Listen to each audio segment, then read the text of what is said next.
parating sa Bible. So, yun lang po, tayo po ay tumayong lahat mga kapatid. At hiningi ko po si Sis Claire na ipag-pray ang ating Bible study.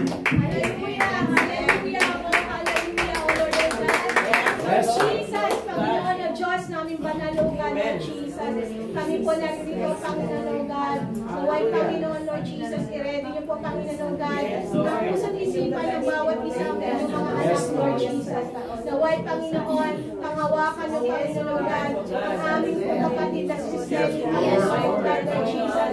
Lord, ikaw po, Panginoon God, ang magtago sa iyong likuran, Panginoon God. Lalisan mo po, Panginoon God, ang kanyang bibig, Panginoon God.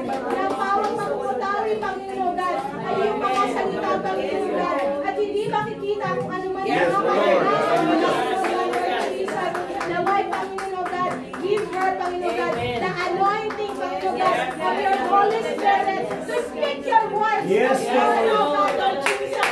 Lord, sinasaway po namin, Panginoon God, in the name of Jesus, Panginoon God, na bawat isa sa amin, Panginoon God, ano mga spirito na hindi sa iyo, O God, iyo po yan tanggalin, Panginoon, mga pagkabagot, Panginoon God, mga anumang nasa puso't isipan namin, Panginoon, naway makinig kami, Panginoon God, Lord Jesus, sa iyong mga mensahe na gustong ipabatid, Panginoon God, Lord Jesus, ready mo po, Panginoon God, open our hearts, our minds, Panginoon God, to receive you, Panginoon God. Maraming salamat po sa iyo, God. Ang lahat ng ito, O God, O Lord Jesus, alam namin na nandito ka sa kalagitnaan. Yes, Lord. Maraming salamat po, Panginoon. In the name of Jesus, we lift them up everything to you, O God. In Jesus' mighty name we pray. Amen. Thank you po, sisters, sa inyong prayer and mga kapatid. So, ating topic ngayon ay ito ay 14 topic po, Pastor. Tama po ba, no? At ang unahan po nating topic ay yung God's eternal purpose. Ito yung book is the Christian Living, mga kapatid. Ang pamumuhay natin, mga kapatid, dito sa mundo.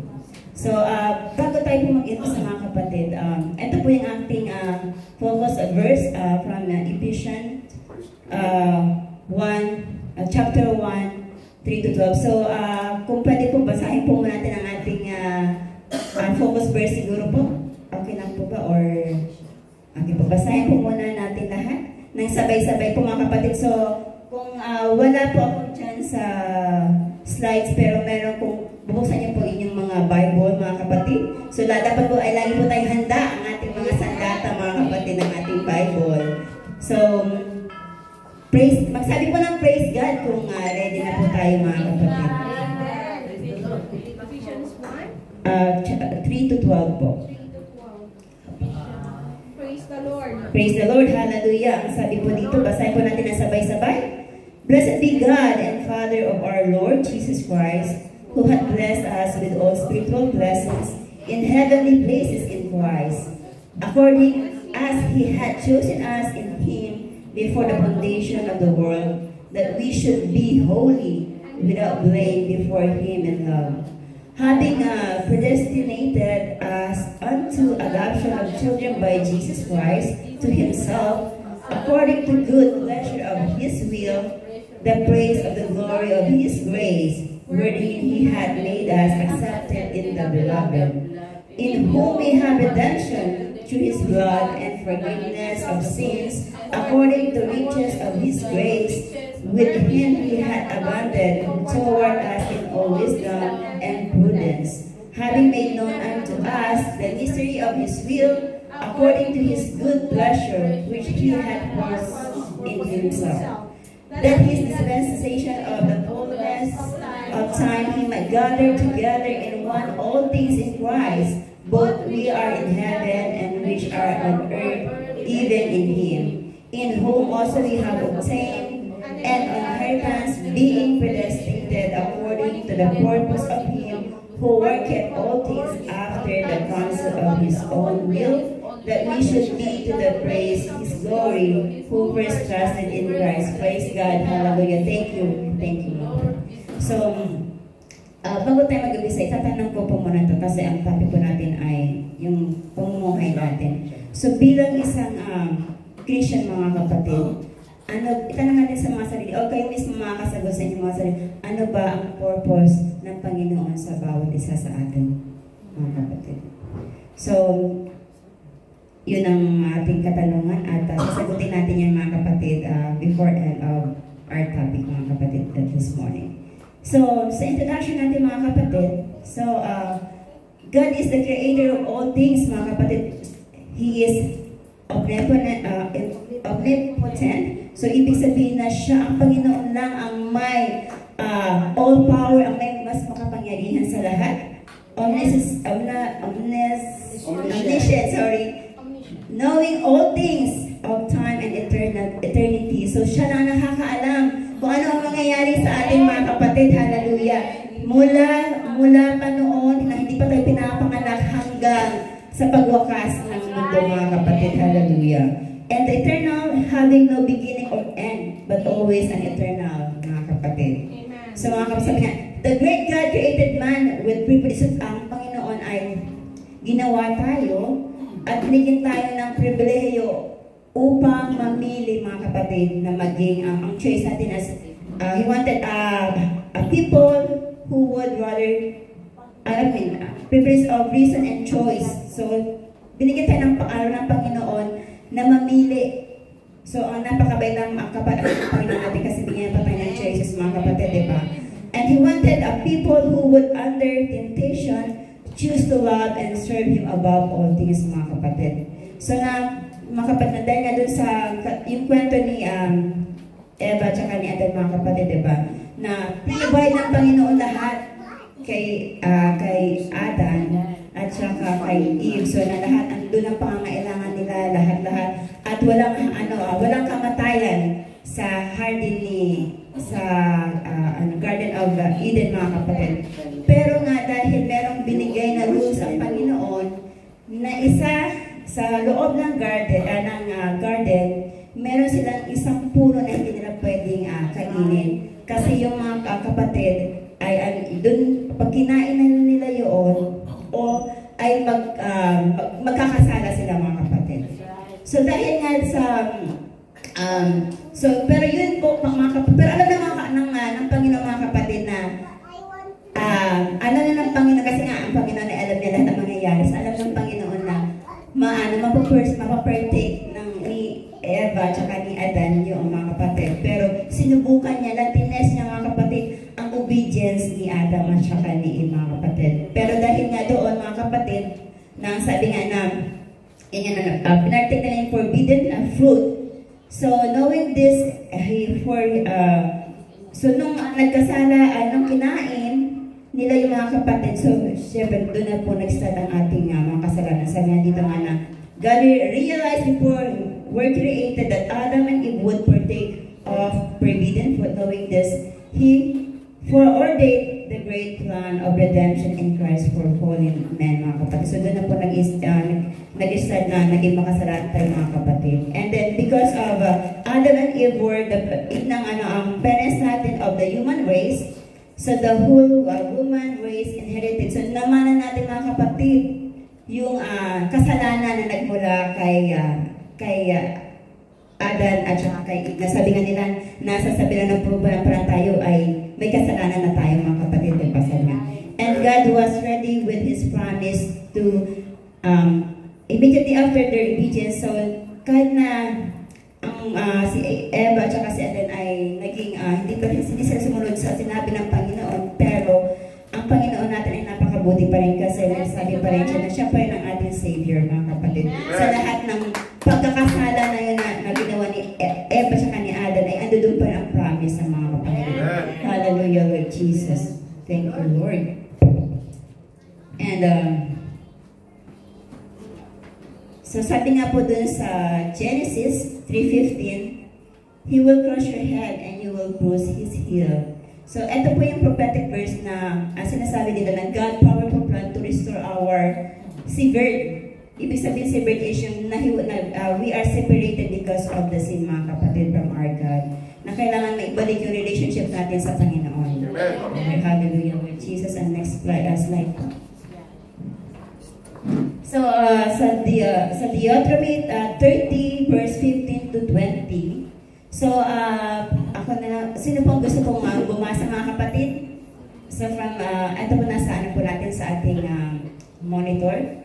Praise the Lord. Hallelujah, thank you. See, I have set before thee this day life and good, and death and evil.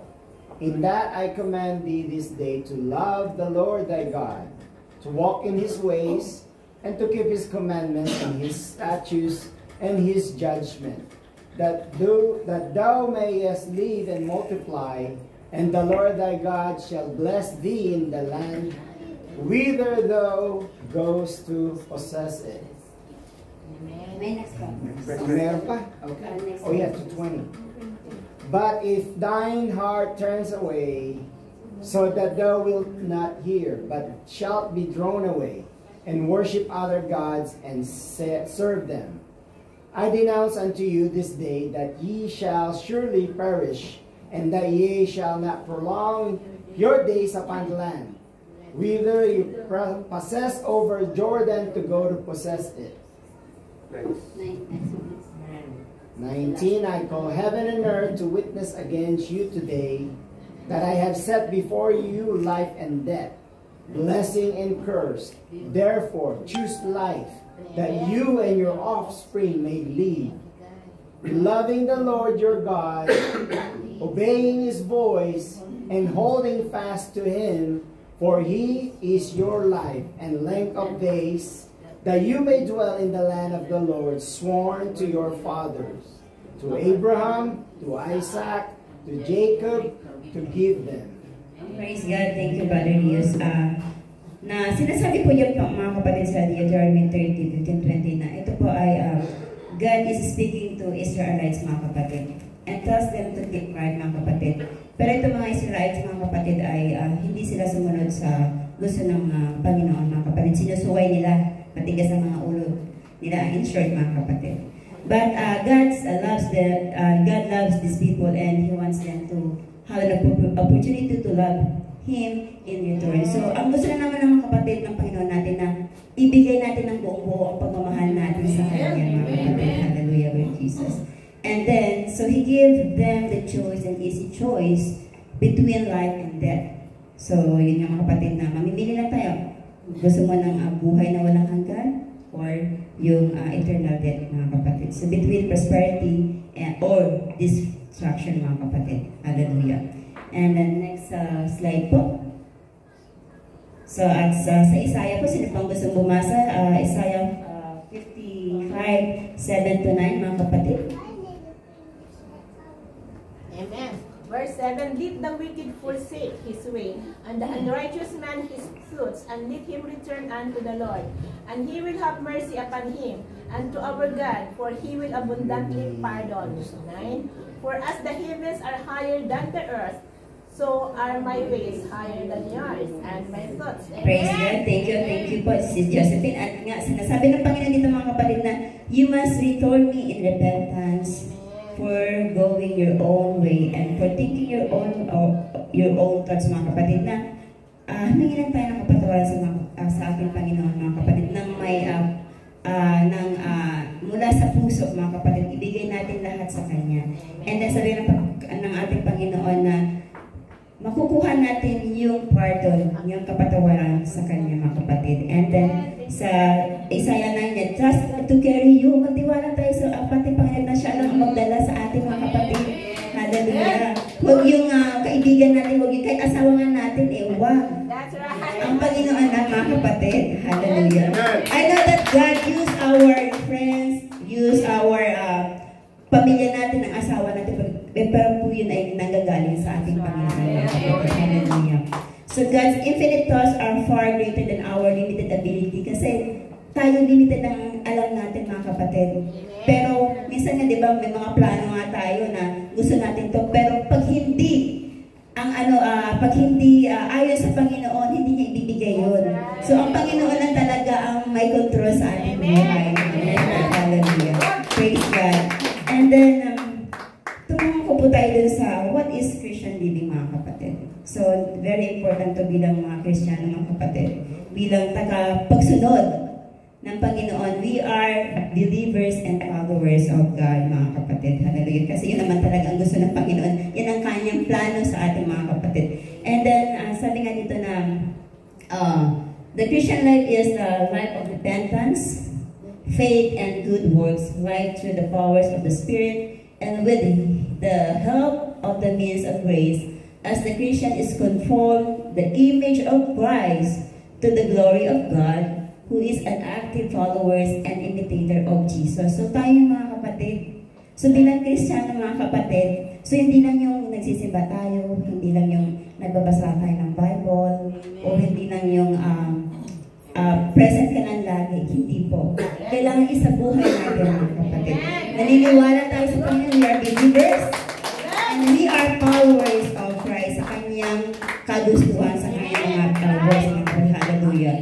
And then, who has surrendered his or her life, has been baptized and have received the Holy Spirit. So, kailangan natin mabaptize in water, in Jesus' name, sa Acts 2:38, mga kapatid. Hallelujah. And, at ma-receive natin yung Holy Ghost, mga kapatid. Kasi ang Holy Ghost, yan po ang mag-guide sa atin, mga kapatid, sa ating pang-araw-araw na mga gawain. Hallelujah, Jesus.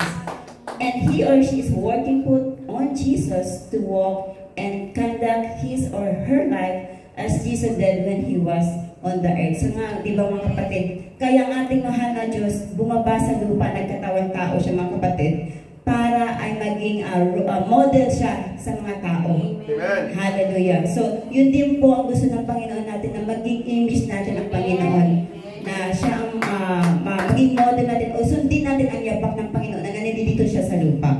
Hallelujah. And then sabi nga dun sa repentance is turning away from sinful life. So kalimutan na natin yung kasi 180 degrees na talikuran natin yung ating mga kasalanan. Huwag yung kailangan diretsyo, or halimbawa, ito ngayon, halimbawa makasalanan ako ngayon. So I have to turn 180. At kung ano man yung mga kasalanan na ginagawa ko dati, ay kakalimutan natin yung mga kakalimutan ko yun. Hallelujah, Lord Jesus. And towards God-honoring way of life, mga kapatid. And faith. To have faith, we must trust God. So, yun ang number one, mga kapatid. Kasi useless yung faith mo kung wala kang tiwala sa Panginoon. Kung matitiwala ka lang sa kapwa mo. Hindi yung pwede wala na masama mong tiwala sa mga kapwa natin. Siyempre, number one yun. Pero, siyempre, number one ang Panginoon natin, mga kapatid. And then, there is working on our behalf, even though we can see Him with our eyes. Kahit na, hindi natin nakikita kung sino ating kasi Holy Spirit na siya. So, doon para yung tiwala natin sa Kanya, mga kapatid. Hallelujah. Hindi kasi minsan tayo mga tao, diba? Kapag hindi natin nakikita, parang ayaw natin maniwala Kailangan to see is to believe na sabi po nila, diba mga kapatid? Pero tayo bilang mga Kristiyano na anak ng Panginoon, alam natin ang Panginoon natin, yung Holy Spirit, pero doon yung trust natin sa Kanya, mga kapatid. Hallelujah. And then, good works that are good done for God's glory. So, gumawa tayo ng mga bagay na ikakapuri ng Panginoon, mga kapatid. Hallelujah. And power of the Spirit. So, resisting temptation, being a faithful, and sharing one faith. Spirit was and operating as, mga kapatid. So, napaka-importante talaga na meron tayong isang faith, mga kapatid. At yun ay si Jesus Christ. So, isa lang ang Diyos natin, tandaan natin yung mga kapatid. Kundi si Jesus Christ lang yung mga kapatid. Hallelujah. And image of Christ to the glory of God. So, as of 23, sino pang mga kapagbasa? Hallelujah. From verse 23, Tagalog po mga kapatid, ang pagtatakot sa Panginoon ay patungo sa kabuhayan. At ang nagtatangkilik noon ay tatahang may kasiyahan. Hindi siya dadalawin ng kasamaan. Praise God. Hallelujah. So, kung may takot tayo sa Panginoon, mga kapatid, hindi tayo gagawa ng mga kasalanan na hindi kakabuti ng bawat isa, at lalo na sa ating sarili, mga kapatid. Ang lagi natin iisipin ay ang Panginoon, kasi nga bawat kasalanan ay may kaparusahan, mga kapatid. Yun ay eternal death, mga kapatid. Hallelujah. So, at not men, ibig sabihin yung kamunduhan niya, mga kapatid. Hallelujah. And pangatlo po ay God love, not the world. So from 1 John 1 John chapter 2 verse 15 to 17, love not the world, neither the things that are in the world. If any man love the world, the love of the Father is not at him.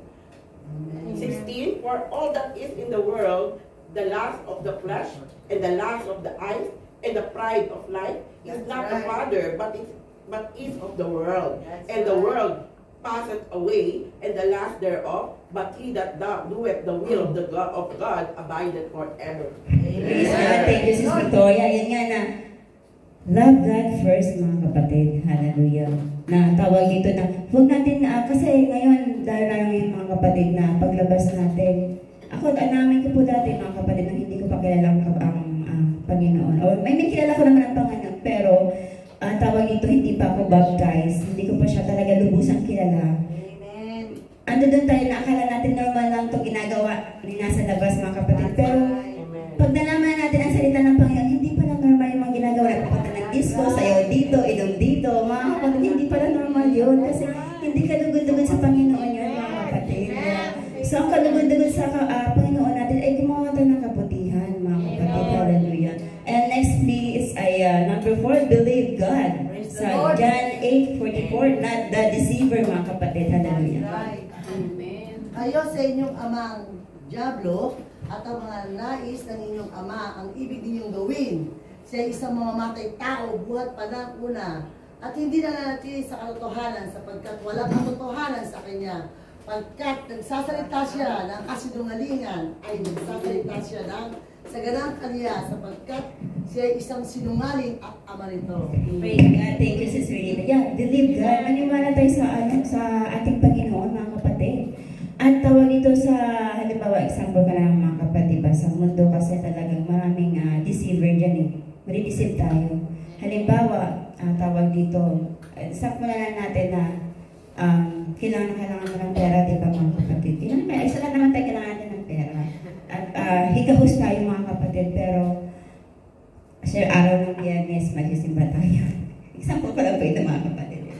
Pero dahil gipit na gipit at kailangan mo mag-part-time, mga kapatid.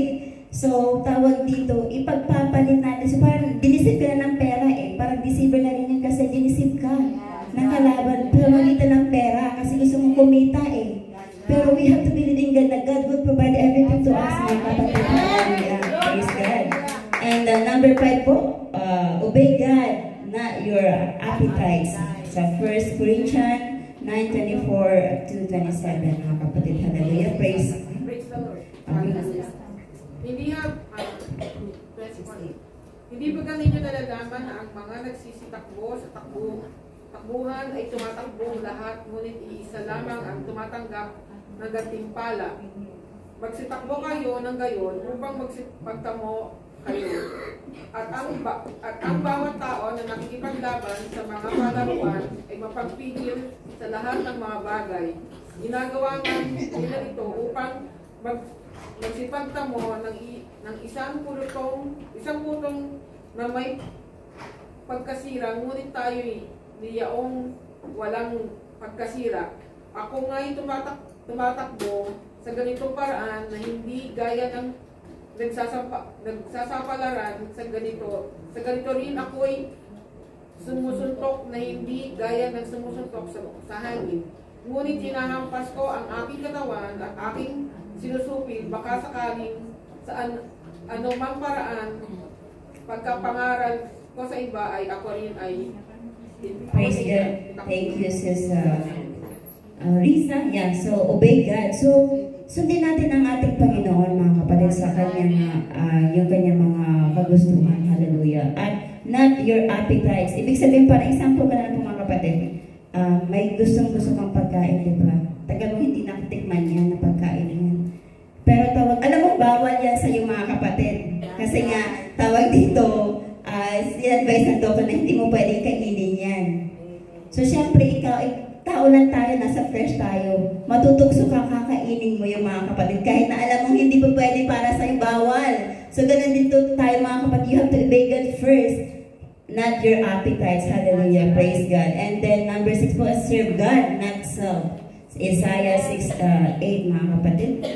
At narinig ko ang tinig ng Panginoon, nagsasabi, sinong susukuin ko?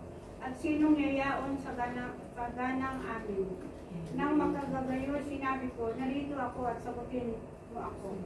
Praise God, hallelujah. Serve God. So, we have to serve God, mga kapatid. Kasi pag, hindi yung sarili natin, mga kapatid.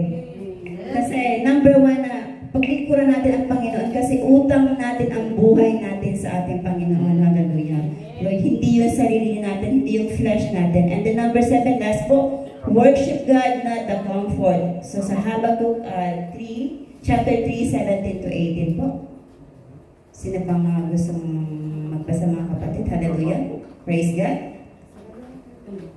Habakkuk 17:18, mga kapatid, sapagkat bagamat ang puno ng igos ay hindi namumulaklak, ni magkakaroon man ng bunga sa mga puno ng ubas. Ang bunga ng olibo ay maglilikat, at ang mga bukid ay hindi magbibigay ng pagkain. Ang kawan ay mahiwalay sa kulungan, at hindi na magkakaroon ng bakahan sa mga silungan. 18, gayon may magagalak ako sa Panginoon. Ako'y magagalak sa Diyos ng aking kaligtasan. Amen. So we have to worship God, mga kapatid. Number one po yung mga kapatid sa ating pananampalataya na papurihan natin ang ating Panginoon, Lord Jesus, mga kapatid. And then, not the comfort, mga kapatid. Hallelujah. Hindi lang yung pansarili natin, mga kapatid. Hallelujah. We always think God first. We have to worship because God is our Almighty God. Hallelujah. Next slide po, mga kapatid. Sis Clara.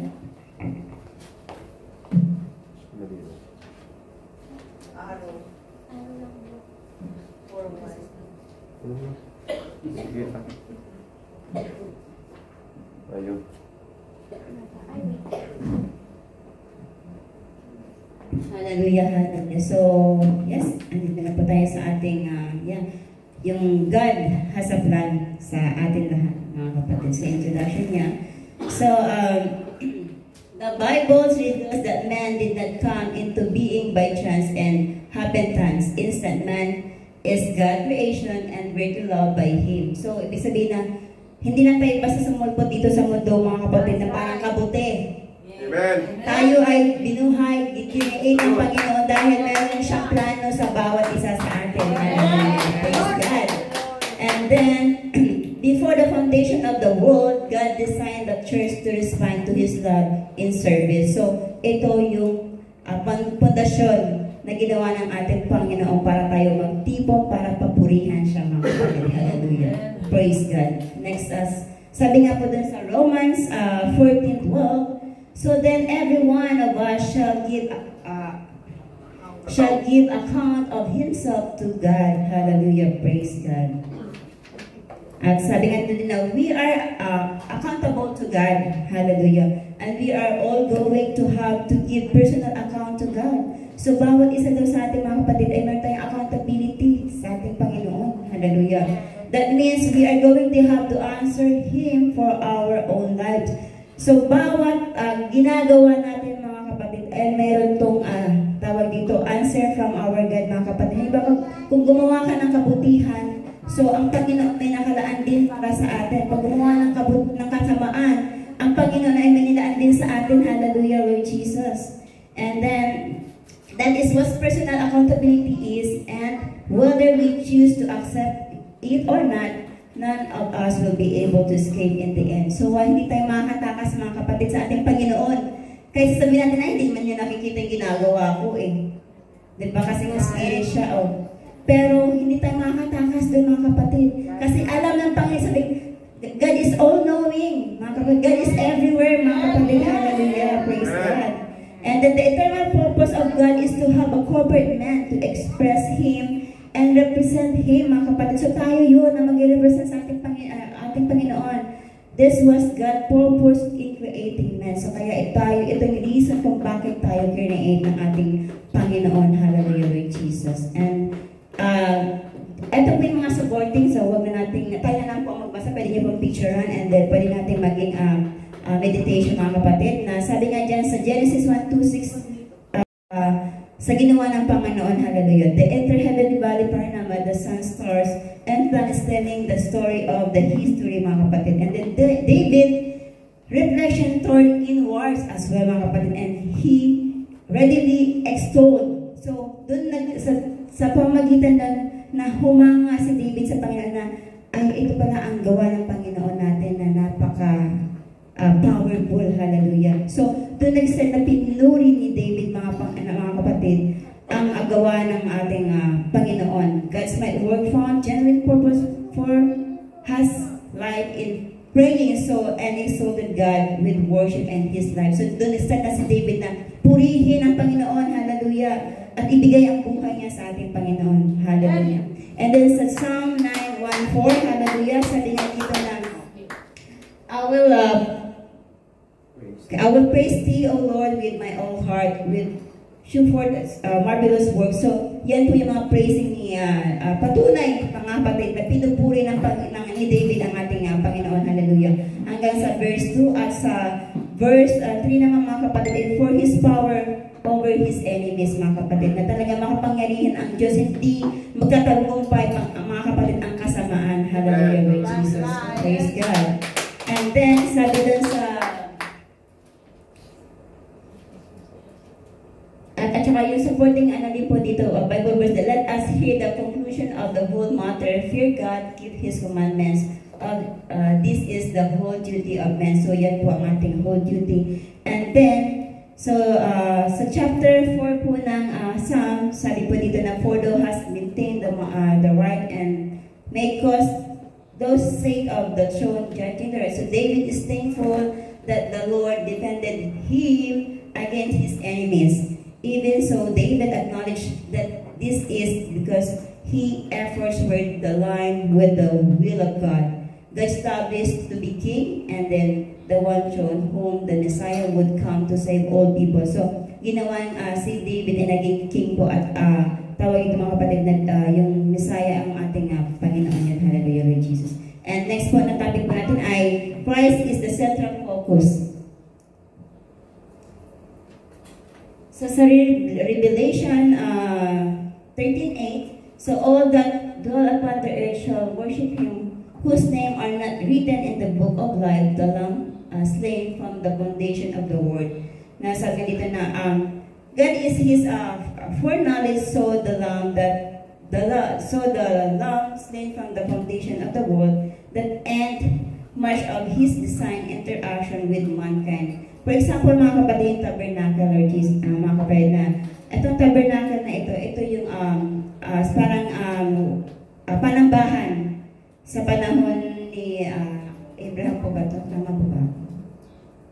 Praise God, hallelujah. Sa Israel, so the tabernacle that is the Israel worshipped during their wilderness experience, demonstration the plan of salvation. So, yung repentance of the baptism in the name of Jesus and the holiest of the holiness is the type of receiving the Holy Ghost.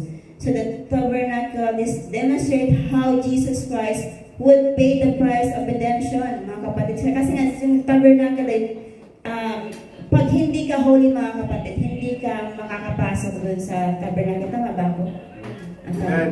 Hindi ka pwedeng pumasok kasi pag makasalanan ka, pumasok ka doon sa tabernacle na yun, ay kamatayan ang kapalit nun.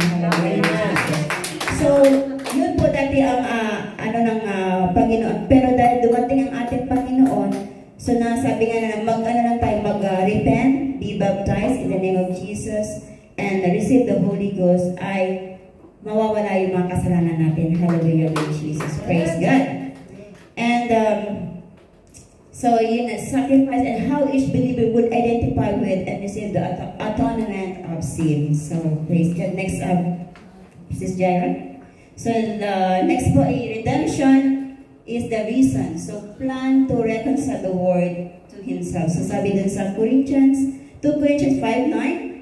So, to wit that God was in Christ, reconciling the world unto Himself, not inputting their trespasses unto them, and had committed unto us the word of reconciliation. And then through Christ, mga kapatid, God has taken the first step in reconciliation. So ito yung agreement or muling pagkakasundo mga kapatid, dahil sa mga nagawa nating kasalanan. Hallelujah. And then when God's special fellowship with mankind was merged, ibig sabihin nasira, mga kapatid, dahil sa disobedience of Adam and Eve, God still showed our mercy, mga kapatid, and drove them out in the garden. So dahil nga sa kasalanan na ginawa ni Eva at Eva and Abraham po tayo, mga kapatid, pinalaya sila ng ating Panginoon kasi nga yung Eden na yun ay holy yun, mga kapatid. And then God did not allow the devil's influence, since destructive, to continue unabated. He advised and implemented, mga kapatid. Ayaw ng Panginoon na maghari ang hindi kaaya-aya ang devil sa mundo, Lord, mga kapatid. So God has rescued us from the dominion and of darkness and brought us in the kingdom of the Son He loves. With we have redemption of forgiveness of sin. So, next slide po. This is Jaira.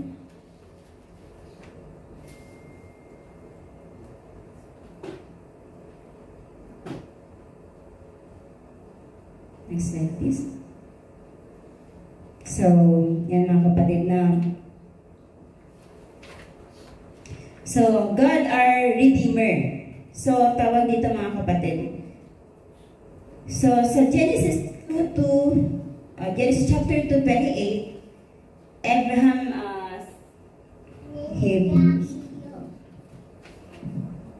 so sabi dito sa Hebrews na by faith Noah, being warned of God,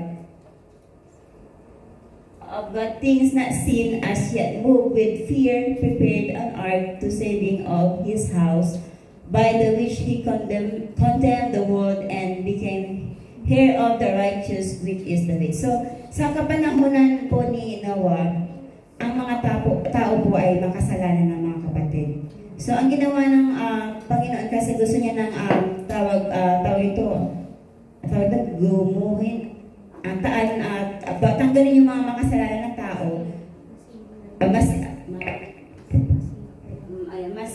matanggal yung mga yun. So, ang ginawa niya ng Panginoon, so meron siyang prophecy na sabi niya na inutusan ng Panginoon si Noah na mag-build. Ito yung pinakamalaking construction na pinagawa ng Panginoon sa kanya, ang gumawa ng barko o yung ark. Kaya may Noah's Ark ng kwento, mga kapatid. So, bawat tawag ito, partner po yung mga hayop at nailigtas din ni Noah ang kanyang pamilya. Kasi nga, so, nung nagawa niya na yung barko, mga kapatid, so, unti-unti niya pinasok yung mga pamilya niya, yung mga partner ng mga hayop, para at doon dumating ang flood, mga kapatid, yung baha. So, yun ang, yun yung tawag dito, inano ng Panginoon na wawasakin niya ang mundo pamamagitan ng baha, mga kapatid. So, faith, trust, God promises, and then, so, pero yun nga, ito yung tawag, covenant ng Panginoon to kay Abraham kay Noah, mga kapatid. So, faith, trust, God promise, and it believes God's warning. So, maniwala tayo sa mga warning, mga kapatid ng Panginoon. Huwag natin baliwalain kasi pag hindi natin sinunod yung mga warning na yun, mga kapatid, ay mapapahamak tayo. So, His obedience in faith foreshadowed the redemption that God has designed in the cross. So, yun nga, and then, God our Redeemer. So, ang next pa natin ay si Joseph. Si Joseph was the Redeemer. So, ito naman si Joseph, mga kapatid, lagi siya may mga nananaginip siya na sabi niya na, sinabi niya sa mga pamilya na kayo ay luluhod sa akin. Sabi niya gano'n, pupurihin niyo ako. Pero dahil nga sa, may parang inggit ang kapatid niya. So, ang ginawa ay binenta siya, ginawa siyang slave. Tama po ba ako? Ginawa siyang slave. And then, so nawala siya sa pamilya niya. Tapos, ginawa siyang parang, tawag ito, buko na siya sa isang lugar, tapos ginawa siyang isang pinakamataas, may katungkulan siya doon. And then, pagbalik niya doon, kasi nga, nagkaroon ng tagluto, mga kapatid, kung nasan yung mga pamilya niya. So, ang ginawa, siya yung dahil sa pag-i-impok ni Joseph, kapatid, ng pagkain, so yung pamilya niya pumunta, pero hindi siya nagpakilala muna, mga kapatid. So, hindi siya pero nagpakilala siya dun sa bunso niyang kapatid na ito ako na inyong ginawa, na inyong tinapo, na inyong ginawang slave, mga kapatid. So yun doon nagkaroon po ng yung God's, Joseph was the redeemer. So yun po ginamit ng Panginoon si Joseph na the redeemer that God used to save His people from savage of national famine ang tagutom, mga kapatid. Hallelujah. And then next po yung tawag ito, God sent Moses. So ito naman yung kwento ng kay Moses, mga kapatid, na next slide please. So hindi pa pala. So yung kay Moses naman, mga kapatid, na tawag dito, the people of Israel live in the Egypt na 430 years. So dahil nga po dun sa praise God, hallelujah. So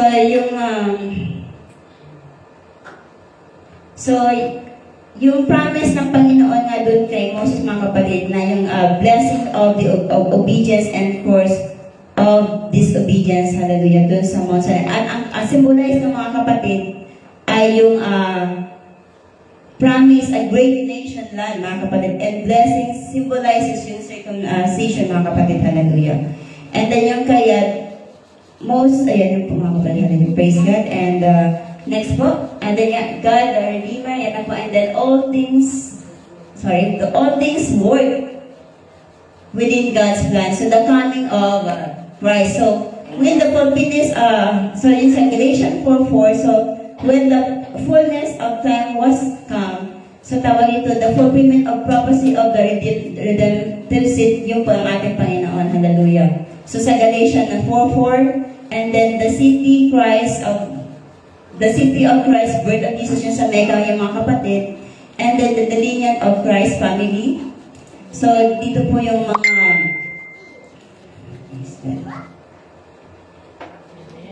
praise God, hallelujah. So yung number 1 po dyan, yun nga po, na the fulfillment of the prophecy of the redemption seed of Genesis, yun po yung 3:50 na yun na po natin na was the centuries is coming when the right time arrived. However, God sent of His Son. So si Jesus po yung pinadala ng Panginoon. Hallelujah.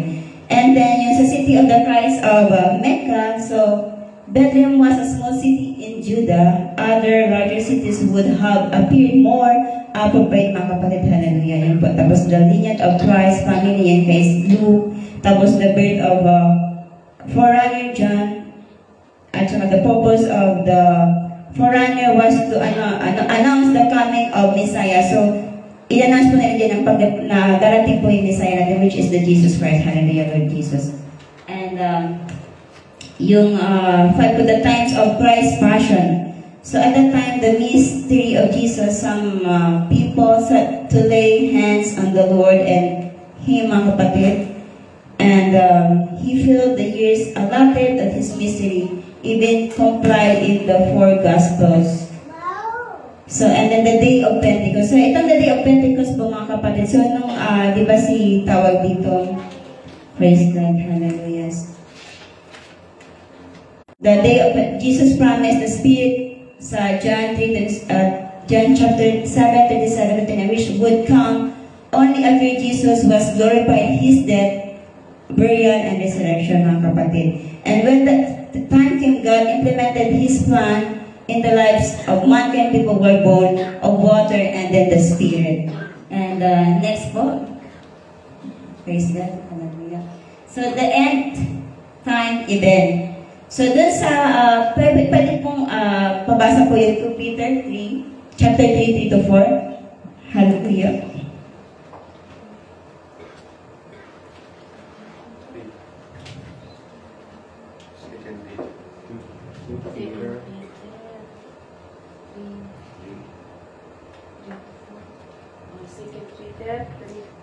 Apo.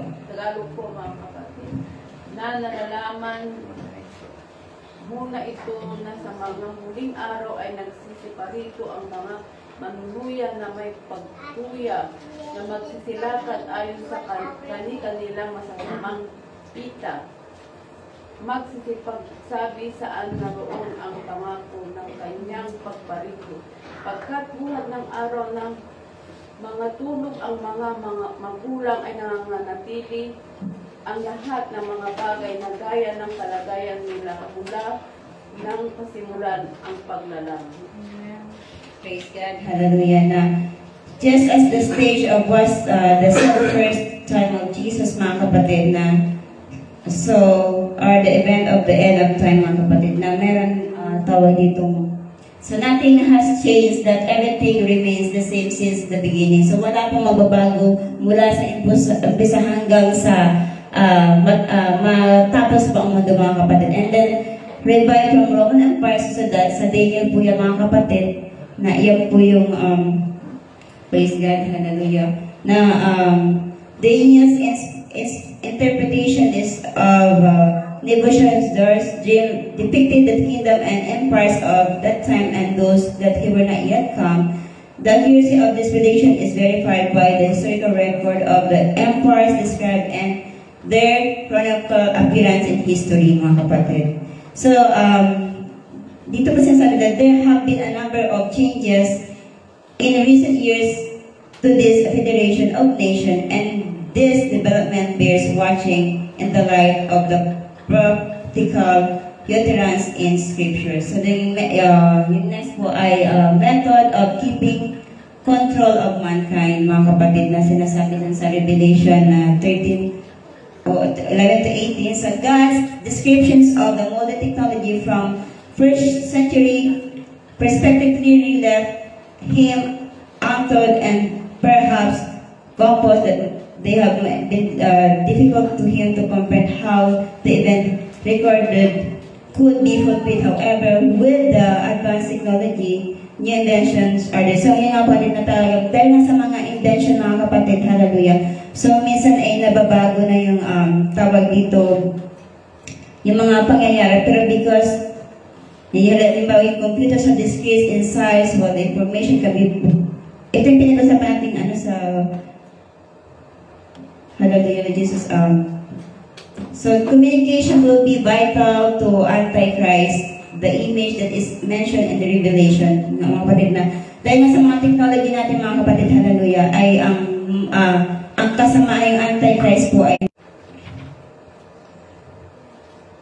so yes.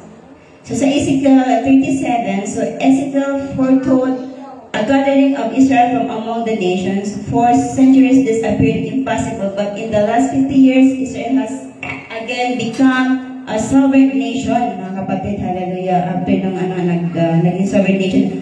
Moreover, it has survived seemingly insurmountable odds to exist despite of the hostility of its neighbors. So Jews have returned from practically every continent of the Israel, and many more continue to return each year. So the current movement toward peace in the Middle East have also have significance since Antichrist will appear as man as peace, mga kapatid. And then Antichrist, Thessalonians 2 Thessalonians 2:1-9. So the Antichrist will be utilize all the available technology. So dahil nga sa darating talagang panahon na yung mga Antichrist, ito yung mga hindi naniniwala sa ating Panginoon na gagamitin nila yung mga technology, mga kapatid, para sirain ang mundo. Tayo, mga kapatid, hallelujah. And then, methods to consolidate this power on earth. So ito yung mangunguna ng the Orthodox Jews, preparation and dedication to reconstructing the temple and reviving sacrificial worship, mga kapatid, hallelujah. And then, worship may be important step toward fulfillment of biblical purposes, since Antichrist will set himself as God is the temple of the temple. And then the Armageddon, mga kapatid, hallelujah. Ito yung Armageddon, ito ata yung parang isang lugar na kung saan ay tawag dito, nag-away-away ang bansa sa bansa. Tama po ba? Okay. So, not only the spiritual portal, the Antichrist rise to the power. So, mag-raise talaga ang power ng mga Antichrist, mga kapatid, dito sa mundo. Hallelujah. But they also tell us of this defeat. The battle at Armageddon will be the final battle where his armies are gathered against Israel, and there will be made his ultimate and final defeat, mga kapatid. So, sino lang ba, mga kapatid, ang makakapag defeat sa ating kalaban o sa ating tawag sa kaysaran, kundi ang ating Panginoon ng mga kapatid. Hallelujah. And then tawag ito po yung mga sample ng kwento po mga kapatid sa Bible. And then yung last po natin na topic mga kapatid ay ito na yung pinaka-importante, salvations according to God's plan. Hallelujah. Praise God.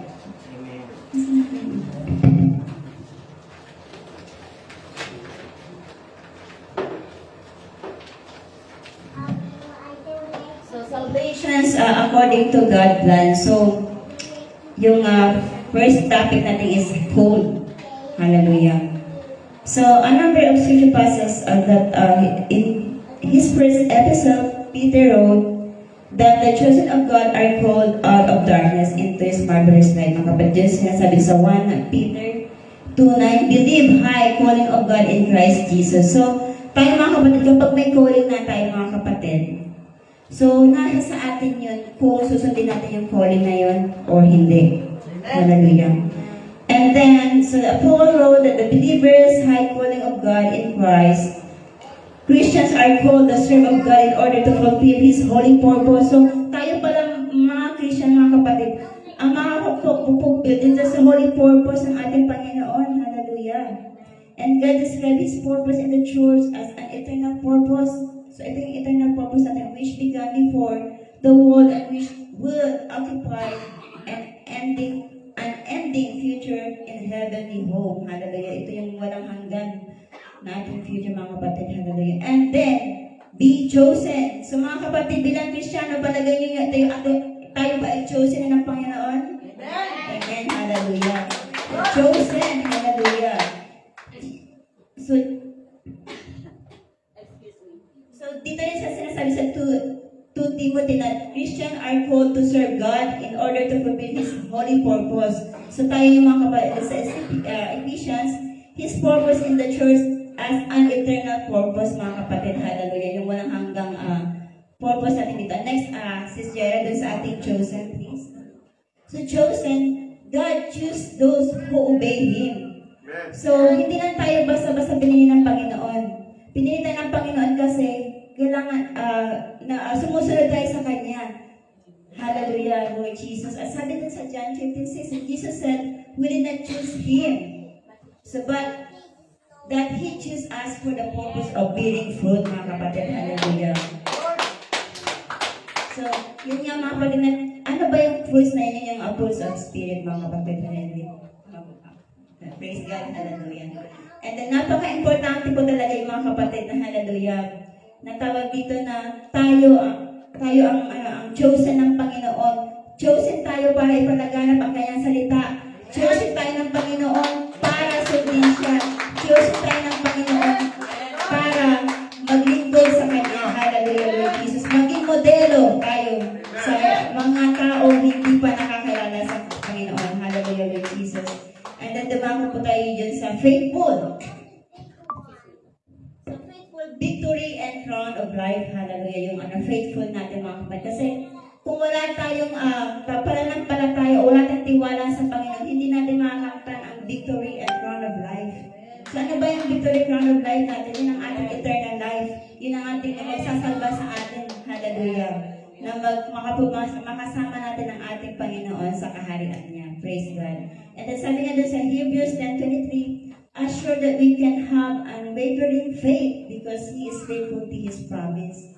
So sa nilunibar nga tayo na hindi sumunod sa Panginoon, siya nga napaka-faithful sa atin, di ba mga kapatid, ang promise niya. Hindi niya tawag dito, hindi na bali yun.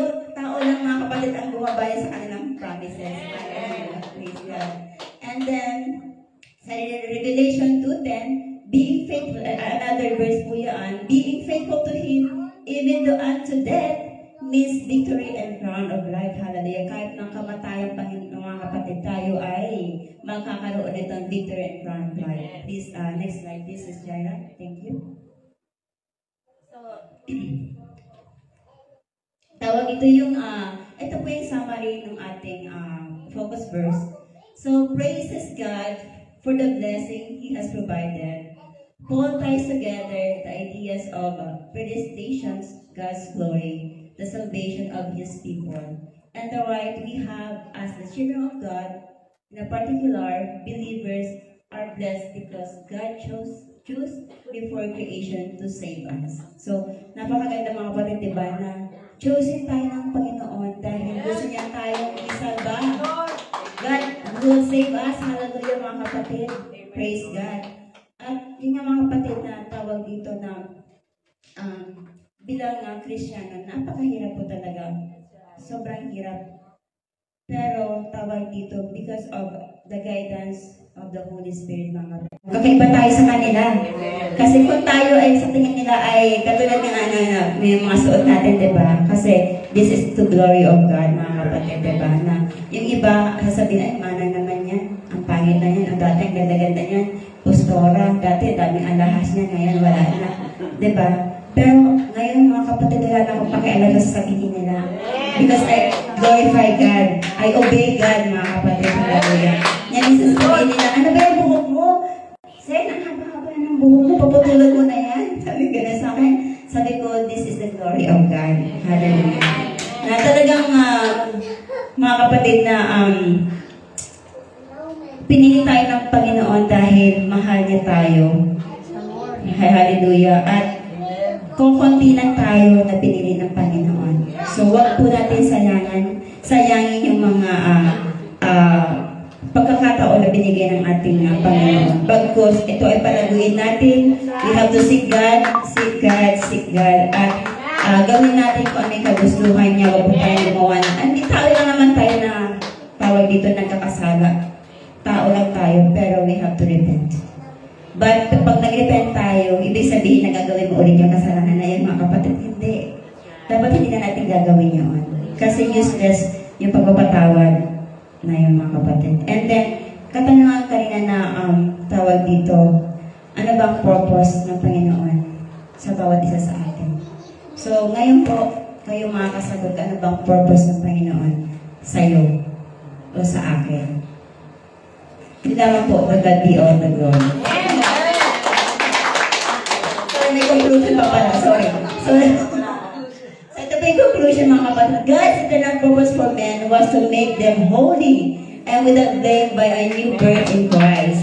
So without which no one could enter into the kingdom of God.